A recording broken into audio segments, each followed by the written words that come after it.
9वी कथा. विक्रमराजा त्या बेतातील वेताळाला खांद्यावर घेऊन त्या भिक्षूकडे यायला निघाला.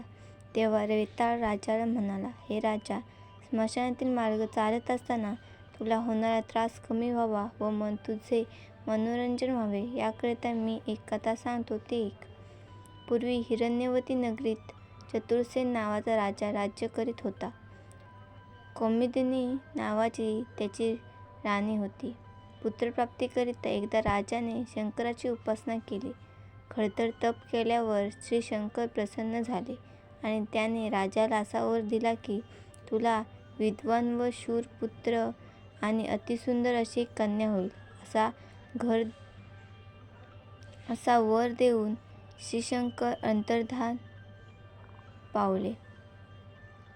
राजाला फार मोठा आनंद झाला. कालांतराने कौमुदिनी राणीला चित्रसेन नावाचा पुत्र झाला आणि अरुंधती नावाची कन्या झाली.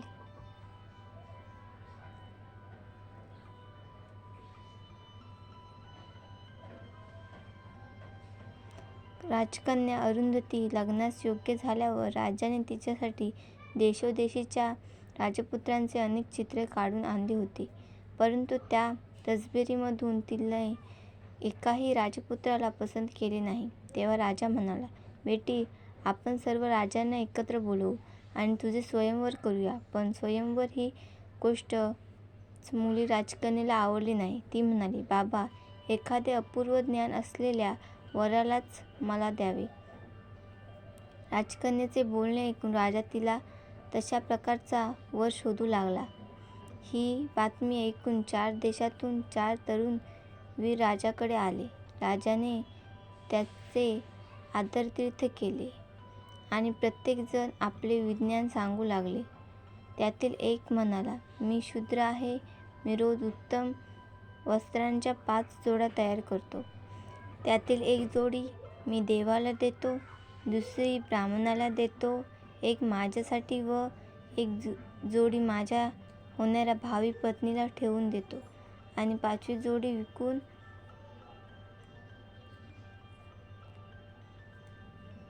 मी उदरनिर्वाह करतो. अशी ही विद्या माझ्याशिवाय दुसऱ्या कोणालाही अवगत नाही.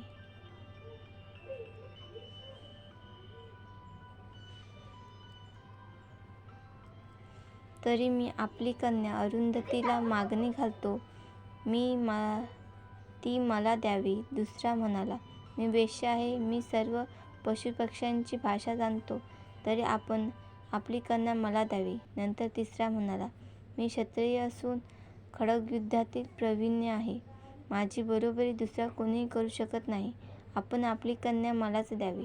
चौथा म्हणाला, मी ब्राह्मण आहे. मी मेलेल्या प्राण्यांना जिवंत करतो. हे ज्ञान फक्त मीच जाणतो.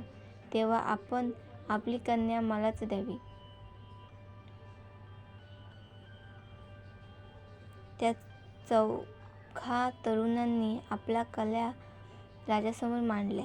त्यांचे ते रूप व वेश पाहून राजकन्या आणि राजा विचारात पडले. ही कथा सांगून वेताळ विक्रमाला म्हणाला, तू योग्य उत्तर देऊन माझे समाधान कर, नाहीतर तुझ्या डोक्याचे 100 तुकडे होतील.